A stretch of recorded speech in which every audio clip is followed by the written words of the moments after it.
Hello, good morning everyone. Ayan nga pala, gumawa ako ng mini pancake. Dahil yan ay dadalhin sa hospital, dinamihan ko na yan.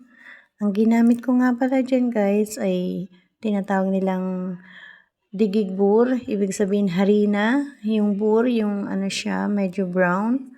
Then yung digig Dubai, harina, Dubai ang pangalan niya. Then nilagyan ko nga pala siya ng 10 spoon ng milk powder. Then, half teaspoon ng salt. 1 spoon ng oil. Then, sibuyas. Hinaluan ko siya ng sibuyas. Ayan, pinaghalo-halo ko na siya guys.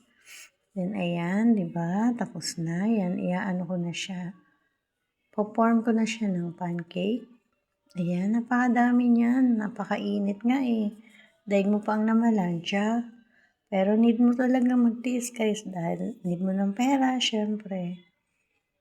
Kaya kailangan mo magtrabaho. Pagtrabauhan ang lahat ng hirap.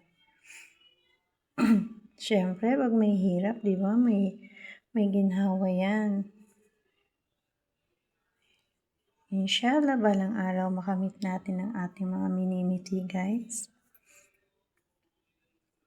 Ayan, dami ko na nagawa.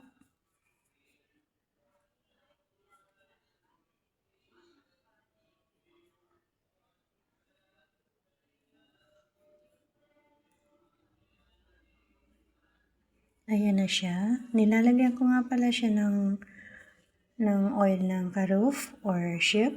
Ayan, semen kung tawagin. Kailan bawat isa lagyan mo yan.